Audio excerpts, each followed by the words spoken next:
Καλώς ήρθατε στο τρίτο μας μάθημα. Σήμερα μαθαίνουμε για τους χάρτες και τους δημιουργούς τους, τους χαρτογράφους.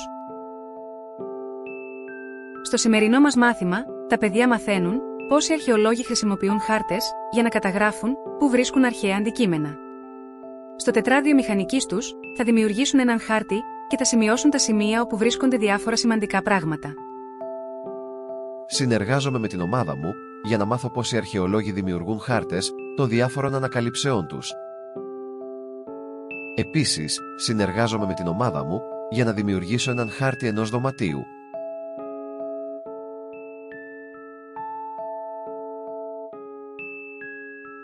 Συζήτηση. Τι κάναμε στο τελευταίο μας μάθημα? Θυμάσαι τι μάθαμε για την αρχαιολογία? Ναι, για ανασκαφές και ευρήματα. Σωστά, για τα αρχαία αντικείμενα, όπως αυτό εδώ. Ας ξεκινήσουμε. Μπορείς να θυμηθείς?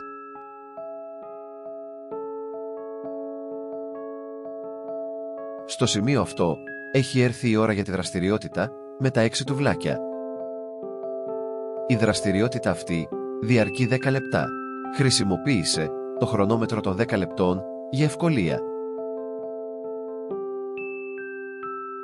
Η μεγάλη ερώτηση. Γιατί οι αρχαιολόγοι χρησιμοποιούν χάρτες?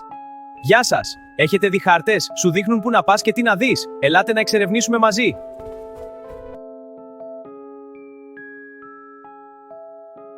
Συζητούμε, ανταλλάσσουμε ιδέες.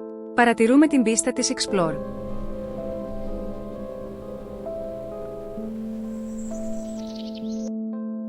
Αποστολή εξερεύνησης.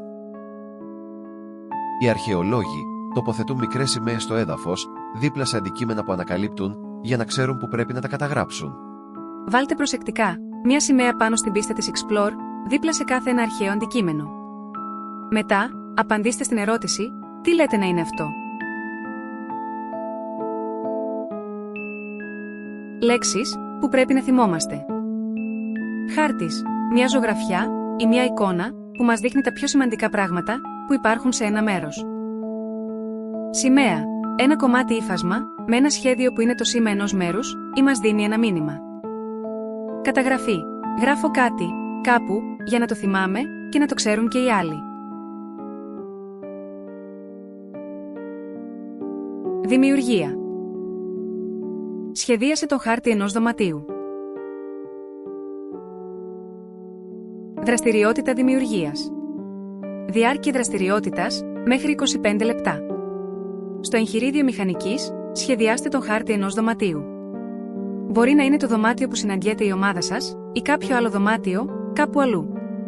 Στον χάρτη, συμπεριλάβετε την πόρτα, τα παράθυρα, τα έπιπλα και οτιδήποτε άλλο σημαντικό υπάρχει μέσα στο χώρο. Τοποθετήστε τις σημαίες από το Discover Set πάνω σε κάτι που σχεδιάσατε. Μην ξεχνάτε ότι οι σημαίες βοηθούν τους αρχαιολόγους να θυμούνται το μέρος στο οποίο ανακαλύφθηκαν σημαντικά αντικείμενα, ακριβώς όπως και εσείς θα χρησιμοποιήσετε σημαίες σε αυτή τη δραστηριότητα.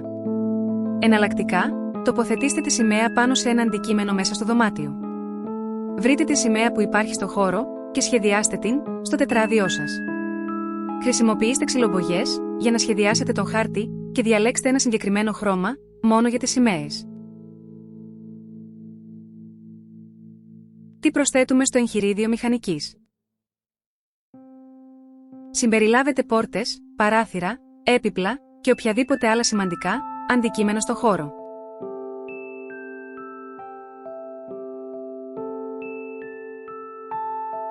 Μοίρασμα, παρουσίαση.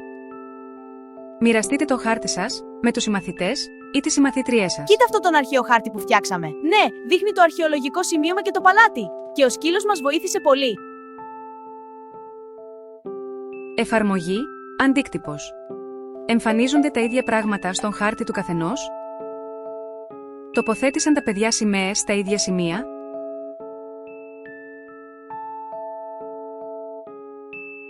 Στο σημείο αυτό, φτάσαμε στο τέλος του σημερινού μας μαθήματος.